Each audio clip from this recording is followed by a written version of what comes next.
welcome. It's Hi, Linda.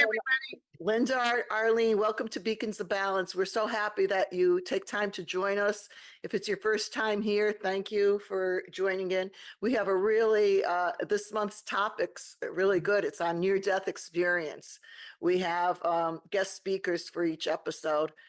We'll talk a little bit about the background of what near-death is, and there's near-death, there's out-of-body experience, I just learned about a shared near-death experience, which I had never heard about.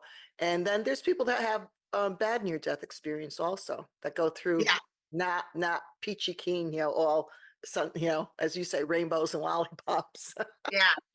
Okay, Linda, you have it. NDEs were made known in the early 1970s by Dr. Raymond Moody with a book, Life After Life. And I watched a show called Life After Death. I think it's on Netflix. It's excellent if you get a chance to watch it. Yeah, there's so much out there now. It's amazing. Yeah, and So good. he was a doctor, and people started telling him what was happening. And one of the Oh, was that Brian Weiss? No, it wasn't Brian Rice. It's like watch the show and they talk about it. But a fascinating thing was they had to do a surgery on the brain of a woman and they literally killed her. They put her in ice, they shut down everything. So she was clinically dead.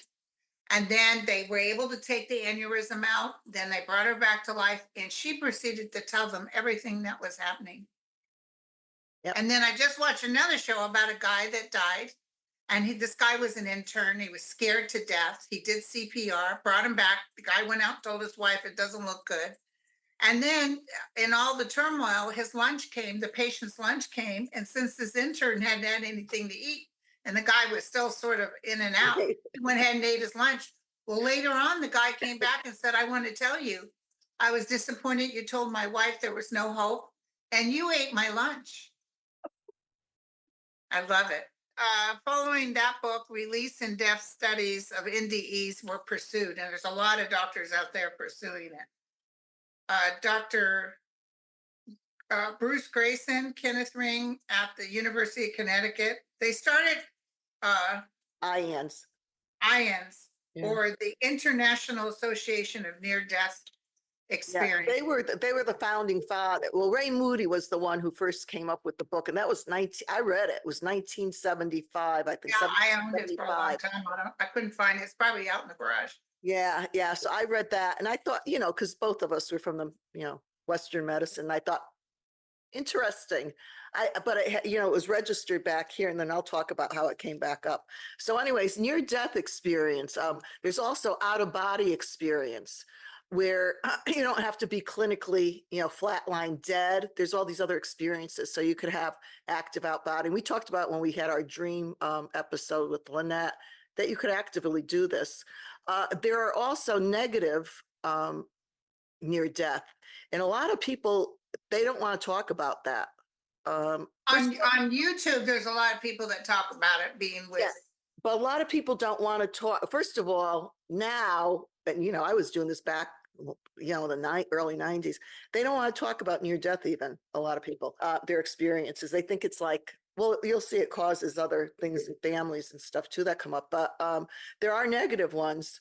And then I just heard about, and I was telling a shared near death experience, which I never heard about. And this I heard about from a Dr. Scott Taylor, and he had quite a profound experience with that. And I had one that I'll talk about as we go on here, that kind of is related to A that. shared, what do you mean shared? Yeah, I'll get it. We'll get into it a little bit. Let's just finish up these points and that. But the longest, and this is something I found out. Listen to this: the longest recorded death of a person that was brought back to life was Velma Thomas. People, you can look it up. It happened in 2008, and she suffered a heart attack. And when they brought her, she had like 3 more heart attacks. She was clinically dead with no brain activity for 17 hours. Whoa. Now, they say if the brain, they give you only a little window of time, but this was 17 hours and she was brought back from it and she was functioning for the rest of, I think she just passed maybe last year. Wow. But did she have a near death experience? I don't know if she talked. All I found out was that I just saw this, that she was the longest person clinically dead. The common Wow. similarities that people experience after a near-death experience is they don't fear death. You get rid of that. You grow spiritually or religiously. People go, sometimes they get in depth into a certain type of religion or whatever, but or you go spiritual. They do not take life for granted. They appreciate what they have. They love and serve others. They acknowledge each human life has a purpose, and they know that there is an afterlife that it's energy. We just continue on. Social position and wealth are not important, and No. they gain knowledge. The common traits are a sense of awareness of being dead, like that doctor that was in a canoe and it went underwater, and she was under for 30 minutes and could see her body blue and bloated. And she said, and she was brought back to life. Of course, she was in cold water too, which helps. That's, yeah, the She cold. said, there's no such thing as being conscious, then unconscious. You're conscious, then you're in the realm of higher consciousness. And there's no such thing as being alive, then dead. You're alive, and then you're more Yeah, like alive. there's no disconnect. Well, they say Right. it's like walking from one room, you leave the living room and go into the kitchen. They say basically Well, it's after she came back and stuff, her eldest son was killed. And she said having that experience helped her be able to cope because she knew it was prepare. a better Yeah, place. Yeah. A yeah. sense of peace and well being, painlessness, and other positive emotions, a sense of removal from the world. How does an NDE change a person? Loss of fear or death, strengthening belief in life after death, feeling favored, a new sense of purpose or mission, heightened self esteem, increased compassion and love for others. So it says, what do you see during a near-death experience? And people experience different things. These are only a couple of things that you see: the tunnel, you see the light. There's unbelievable expressed love and peace that they can't even put in. There's words don't describe it. As such, are undescribable colors that are human Oh, race. yeah. Yeah. Yeah, and then you see deceased loved ones or deceased pets. You see God, angels, guides, other masters that have walked the earth um, come back. And the effects of NDEs on people, and this is interesting. There could be a long-term depression when people come back. I've So heard it's that. not like you Yes. come back and you're like, oh yeah, I'm here. I've heard people, well, because when I used to have a near-death experience group at my shop, they said that they didn't want to come back here. They were like shoved back, and they said their fingers were like on the like hanging on, like, no, I don't want to go back, like hanging on the curtain. No, Oh, don't put me yeah. back there. It also affects relationships. Oh, Uh, yeah. a lot from the group, that IANS group, they went through divorces because when they come back, when you have that experience, I mean, you're talking about it, right? I remember the experience I had, and I would get strangers. I would start telling, you're not going to believe what happened. And it's hard for the partner because they think you're totally different. They don't know how to accept it. So sometimes that happens. It breaks relationships. It disrupts careers because, maybe you're depressed, you don't want to work. Feelings of severe alienation, an inability to function in the world, and a long yearn of struggling with this keen sense of an altered reality, that there's something else there and you want to be back. These, it's more common than not, and people are just really now, after all these years, they're talking about it, more, because a lot of the doctors just blew it off that it's the lack of oxygen in the brain, you know, Yeah. which Well, there was another show on, I won't get deep into it, but I would just tell you, these scientists decided to work on the heads of pigs whose heads got cut off. They'd been dead at least 30 minutes and they were still finding functioning in the brain. It actually scared them, so they stopped it. But I will tell you, there's a lot to this. there's, what, that's why that's, life is a mystery. It sure For is. all the research and everything we do, and I think I told you I follow Greg Braden, who I love. He's scientific background. He was with Martin Marietta, and then he had his own experience, his own near death. So it tied him in. He started investigating spirituality and that. And I just recently heard him because he's been out there for eons. He has books out and everything. He said, you know what? The bottom line, he goes, it's still a mystery. he It's said, to learn. we may know what we know. And this is what I know you follow Eckhart Tolle because he said, live in the now. Because what we think it, and what we're so steeped in our sort of beliefs, tomorrow could change. It could turn it all upside Exactly. down. That's So why you don't become, if you can, it's very hard not to, because we need, as humans, we have the survival mode, but we need to become attached, make sure we have enough money and we have housing and stuff. But attachments can be the key to all suffering, attachments to people or things. You kind of got to get out of that mode. yeah, so this is, this place, this little blue marble I call Earth. It's a hard, but the as you say, the other realms in that they look at us. This is an experiment. They really honor us for coming in here to do this. Yeah, it's a tough road. Yeah. So now, Linda, you had your experience. Did you have a total NDE where you were clinically dead, or did you have No, just well, something happened to me where I came out of my body and saw Jesus. I was 8 years old. It wasn't a dream. I literally went to the other side because I heard the music, the high sound of the angels, but it could be vibrational. I could smell the air was sweet. I could feel just a light breeze. It was like technicolor. The colors were vibrant, and these women were standing around this huge cross. Now, mind you, I was raised by atheists, so I didn't know. I was only 8 years old. I was scared to death. And I went over to the cross, and they said to me, kneel down. There was a big, like a Bible, but I couldn't read any writing on it. And I kneeled down, and when I looked up, there was Jesus. And it was technicolor on cloud. you were almost putting the scene of the crucifixion I guess so. But with that? what I realized later is he came to me right before I got hit by a car.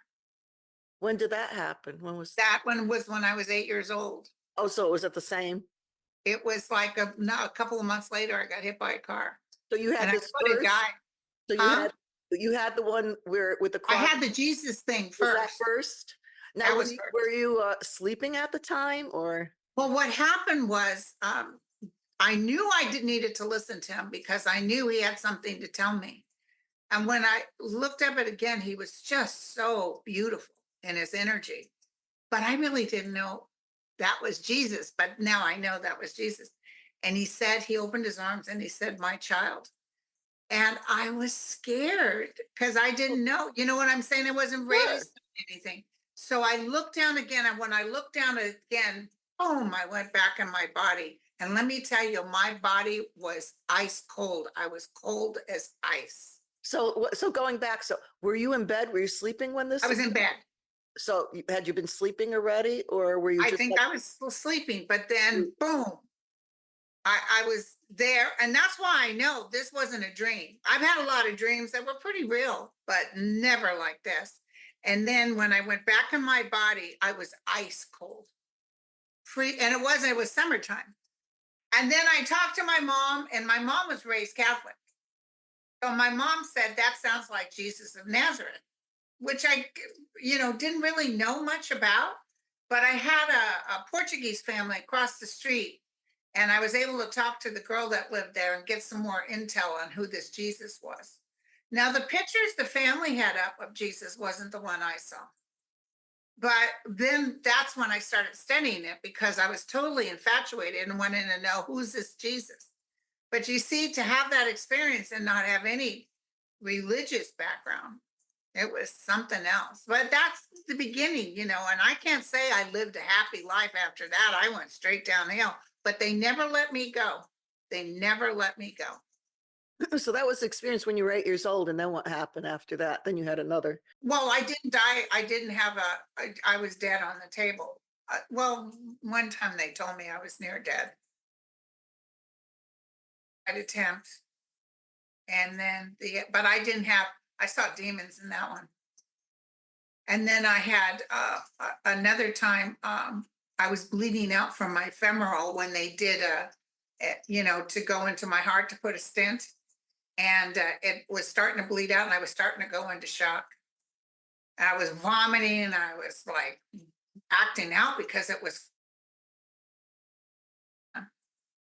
but I was, bada bing, bada boom. But, my son had marginal placenta abruption. at 20 weeks. And they told me, expect you're going to lose this baby, period. That's all there was, 42 years old. And I was so upset. And I remember being as quiet as I could. They put the thing and I could hear his little heart beating, but I was bleeding like a stuck pig. And I said to the realm, let him stay. Please let him stay. And he stayed. And then I never went into labor. 2 weeks post when his due date was, they had to go in and take him out. He was so comfy, he didn't want to go anymore. He stayed there. He was happy. But then you opened up with your more heightened gifts after you had your cancer bout. Oh, the cancer. Yeah. Now, the experience I had there was an actual, when I was praying that I wouldn't die. It's all in my book that's coming out in the middle of March. I was walking down a path with my dog and I was praying that I wouldn't die because my boys were still young.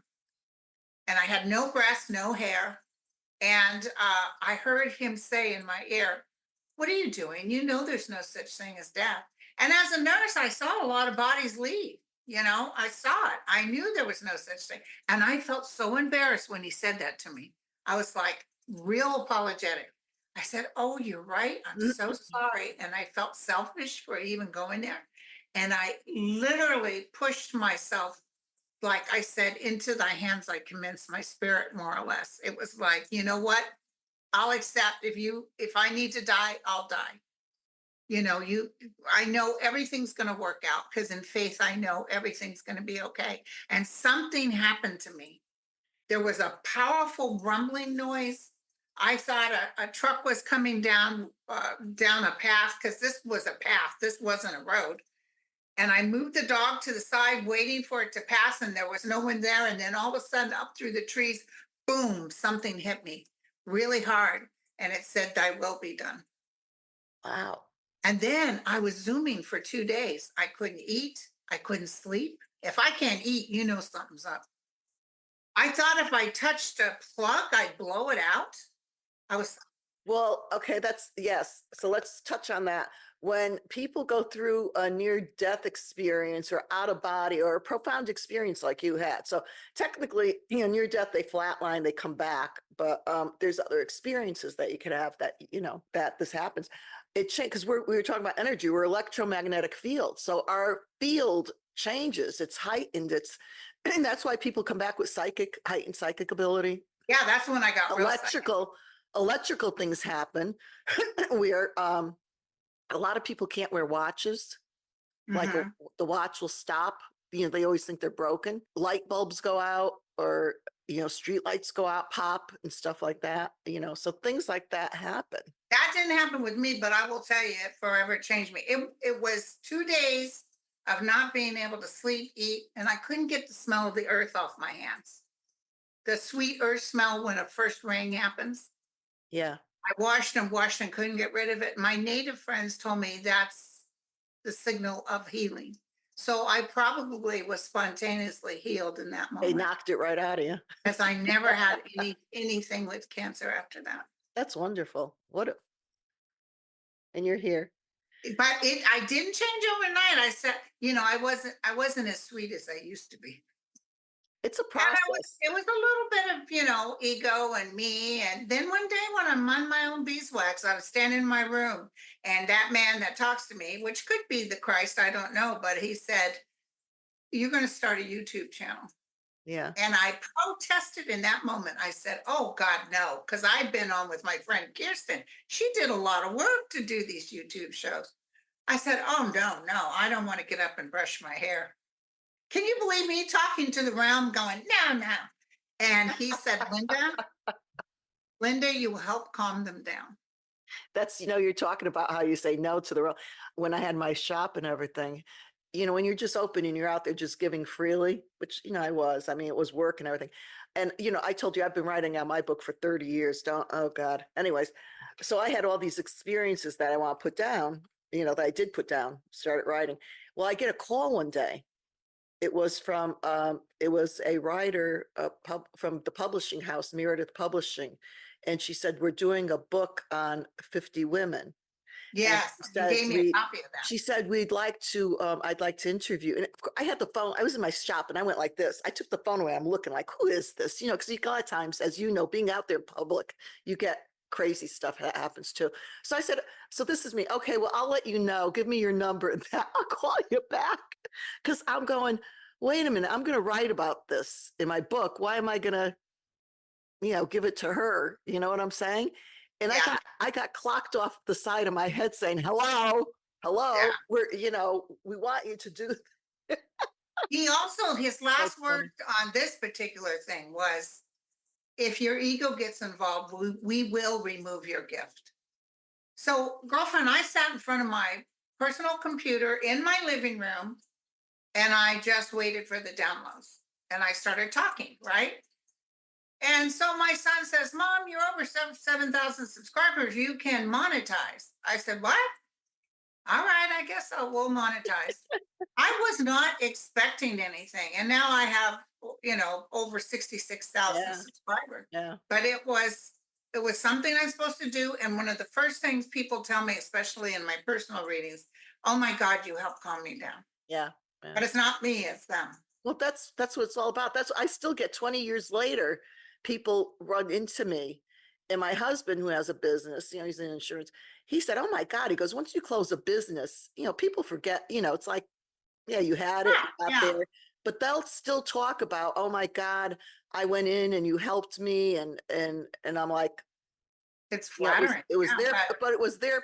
I didn't take it as mine. I knew, yeah, like you knew, I was doing. I did the physical stuff here on the earth plane, but I turned it over. It was their place. I honored that, and it was their place, and and that's what happened. Mine, I had I call it my near death when I was born. When as an infant, I came in, but I was checking out. I had a bad bronchial pneumonia. My mother explained that I was in the hospital with a nurse and a teacher. All three of us were critical. We were on death's doorstep. The nurse and the teacher, they died. I survived. did you accidentally get meconium in your lungs? I don't know what, she never explained to me what it was, but I was sickly growing up. I always had upper respiratory throat, never could talk. It's funny, my throat was always affected. And people can't, my aunt always used to say, I don't know where you came from, because I always was like sheltered, no throat. And now I have this big mouth. I think because I was stifled for so many years. Now I have to get it all out. But yeah, I survived that. So back then, I explained that I used to get deja vu all the time, like a lot, like every day almost. And I didn't know what the heck I didn't know what it was. And people would just be drawn to me. They'd start talking to me, telling me things. A lot of times people tell me things I said, too much information. I don't even want to know. But they just feel very comfortable, talking and that. So that's but my big one happened. This was that was about 1991. My second mother-in-law, she passed away. She had pancreatic cancer. And anyway, so we were there in the hospital. We brought her in and we knew she was leaving. And she was in a coma type state. Her eyes weren't completely shut. It was kind of a little weird. They were a I little know, open, I've seen that a lot. Yeah. they were open a little bit, but I could go in front of her like this. And And they won't. there was nothing movement or anything going on. So I would be in there, I was swabbing her mouth. You know how that is because the mouth is open. So she was like that for a couple of days. And they said it wouldn't be that long. And my sister-in-law was like, well, why is she hanging out? I said, well, I was raised Catholic. We usually bring a priest in or they bring somebody in, towards the end. I said, she was Jewish. I said, why don't we call a rabbi, which we did. Rabbi.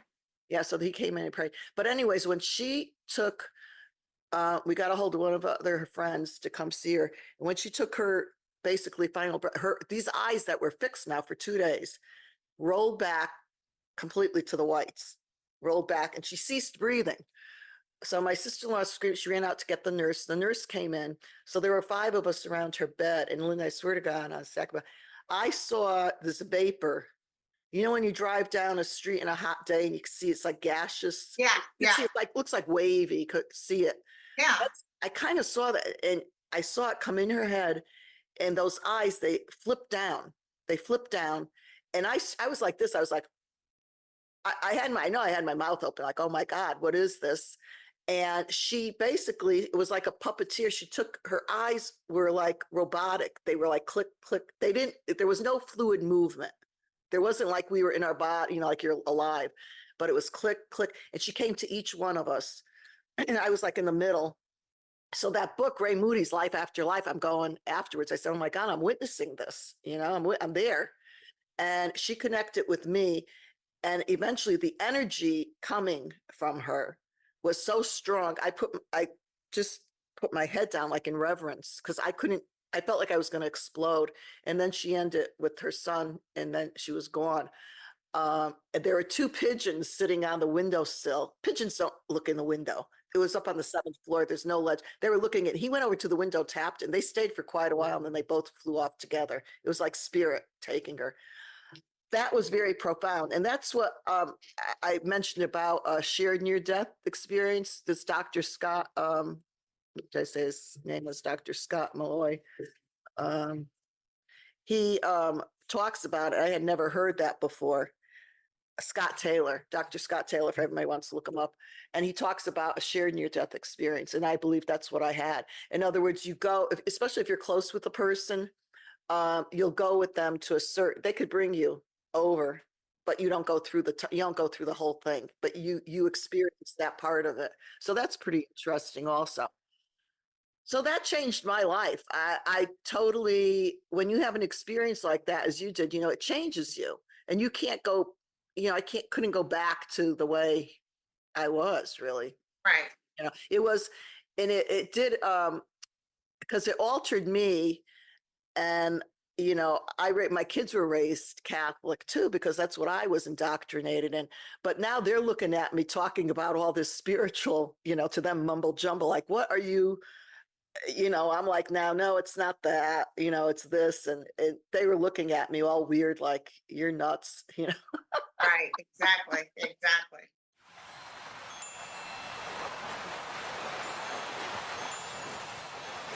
Okay, everyone. So we're going to end up with, we're just going to summarize what the near-death experience is about, the different types of what we consider NDEs or unusual out-of-body type of things. So these experiences that are called NDEs, they actually date back to Plato, believe it or not. I didn't know that, Linda. Did you? I mean, it goes back in history. Even the Bible talks about reincarnation and everything. So all the things are Right. there.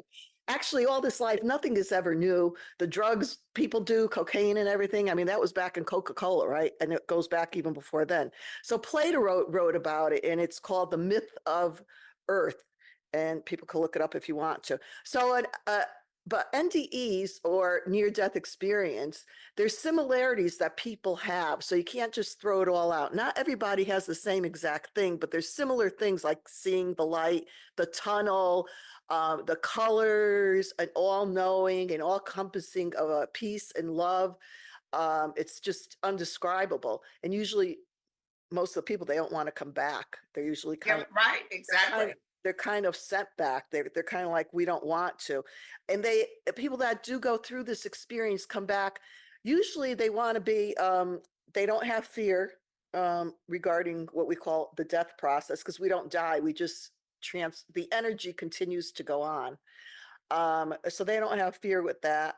And they come back trying to be, if you want to say, a better person. They're more involved, socially, more about being, injustices not being done to people and everything. And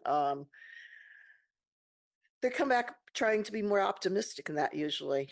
So those are the Right. type of things that happen with it. And you necessarily don't have to totally flatline to have a near death or maybe an altered experience. So you want to talk about, Linda, the next one would be the out of body experience. Yeah. Out of body experience. Now, listen, myself personally, I didn't like it. I would vibrate, like the whole bed would shake, but it wasn't an earthquake. And then I'd pop out of my body. I could feel the cold air when I went through the roof and I was traveling, but I couldn't control it. I felt out of control. And so I told them, please don't send me out again. And they stopped. They didn't do it. And that's a good point to make, because anything that we people want to talk, I know you say the realm, I say angels, people say ghosts, whatever.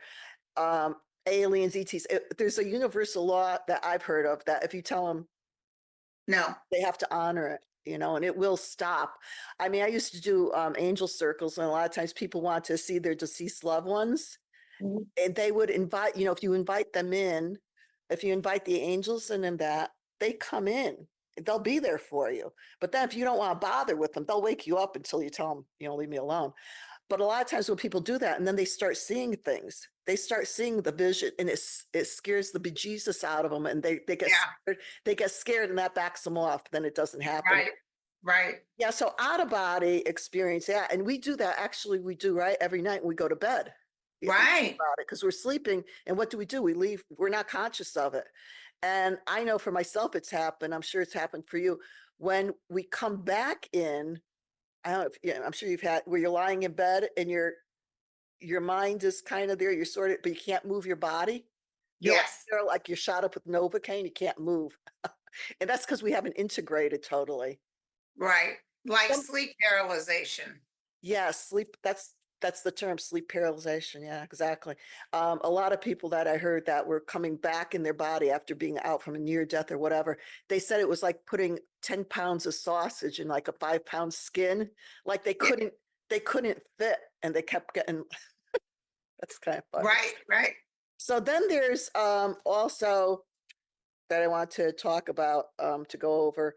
We have, let's see, a shared near death experience, where Dr. Scott Taylor brought this up, and I never knew about this. And a shared near death experience could be also people that have deja vu experiences, where you're in a situation and you kind of get, as you said again, like kind of paralyzed, like what Yeah. the person's going to say, or you have just this knowing of the next, kind of like watching a movie and the next scene comes up, You're right. but you're in it experiencing it, and you're like, like you don't know. I used to have that when I was a kid, like every day. And the shared near death experience goes back to the story that I told with my mother-in-law when she passed, and she stopped breathing. She had died, and I saw her spirit come back in her body, and her eyes flipped on. So I was there experiencing that whole thing, and then she left. So a shared one, as he experienced with a loved one, he went with them as they were crossing over, but he didn't go fully to the tunnel and everything. There was like a stop off point. So people do experience, that's another type of experience, is the shared near death. The other one that I wanted to bring up that I didn't talk to more about, that I wanted to address, is the negative near death experience. And I talked to many people when I had my shop and everything that had negative near death experiences. And what happens with that is it scares people. People are Yeah. afraid naturally, because you see, kind of like in that movie Goose, the Goose Ghost, the Both. black ghoulies in that, where they're kind of grabbing at you. So it's scary, and people don't want to go through it, and they're kind of like, I guess if you would think it's like fire and brimstone, but they're brought into more of a negative place, where they're seeing people that are Oh, yeah. suffering from different emotions or whatever. So Right. but the reason they go through that and they come back is to change kind of how they're living or how they look at things. They could They be, get another opportunity. they could be real Debbie Downers that look at everything negative, and they're angry, angry, angry. They're living their life angry all the time. Or, and people that I know that have had experienced this is, and I always used to say to them, this isn't a judgment, but I ask them the question, were you or somebody that was in your immediate circle of family or friends going through a bad addiction, like drugs, alcoholism, abuse? Either were you the recipient of getting it, or were you the doer? Either way. Wow. And without them saying anything, their heads would be going like this, like, yep. The other question I posed to them is, when you were going through this bad negative experience of dark or whatever, did you see even a pinhole of light? And they would go, Oh, and I said, wow. that was your opportunity to go to the light, to get out of there. Right. So a lot of times, and I know somebody whose relative had a really bad, horrific accident that was left. The rest of their days was in a home for neurological disorders and that we have here. And they spent the rest of the days there because they were paralyzed. They couldn't move or anything. And the person was scared because they explained that they saw the man with the sickle, you know, the death, Yeah. the grim reaper. The grim reaper was there. So he was totally like really scared. And he was into alcohol and drugs, and that's why the accident happened. And after that, he did come to terms with things, but it took a while, and then he eventually passed away. So that's what, I feel that happens. There's the negative things that bring us down here on this earth plane. And when we are into those addiction things, and when we talk about spirits and that, it's easy for spirits that are still roaming around the earth that were that way in their life. They come and they, as you know, because you've read enough people, right? They come and Right. they attach onto you. Oh, yeah, I've Yeah. seen that. Right? You have to be aware of it. Especially if you're doing alcohol and drugs. Mhm. They like that. That's when they attach. Yeah, yeah. So then you have the last one is the pre-birth. I've never heard of the pre-birth. Oh, I thought you talked about the last time that you had that. It's a thing where you have this knowing of your child that's going to come in. Oh, I'm sorry. I thought you meant me pre-birth. Yes, I've seen my child before she was born. Yeah, don't you Yeah, remember your yes, pre-birth? yeah, I remember seeing my baby girl before she came to this world, and it was exactly her. So that's something that, yeah, mothers get that also. I don't know about fathers. Maybe fathers have But that. I've heard people who can go back in the womb, but I've never had that happen. Yeah. Well, I think I wanted to go back when I was born. I didn't want to be here. A lot So of people say that. So anyway, so those are the ones, and I'm sure, well, maybe people could share comments or whatever on this if they have any other ones that they've experienced. But those are the major ones. So it's the near-death experience, it's out of body experience, um, the shared NDE, the deja vu, the negative NDEs, and then the pre-birth. So those are ones because a lot of times people don't want to share this, even the NDEs that are so wonderful because they feel like they're different. And I think there's Right, more of us out there that have experienced this than not. So it's right, important to keep exactly. it's important to keep the dialogue going and everything. And folks, you're in for a treat because we do have our speakers that are coming up. So this was just our first intro to the rest of the month. We have a Dr. Deborah King coming, and then Cynthia Smith and Joanne Macco. So it's going to be a great month. Stay Sounds tuned. wonderful. Tune into each one of them. And don't forget to post ideas, you guys, for Yeah, of what you future would like shows. to hear for upcoming shows. But subscribe, please. Thank you for watching, listening, And hearing. be the change. Yeah, Be the change you want to see. that's right. And from our And don't forget to write Gerard Butler and tell him to be on our show. okay, okay. And from our hearts, tears, and total love, joy, and peace, always and balance it out. We love Balance. you. It's all about the balance, you guys.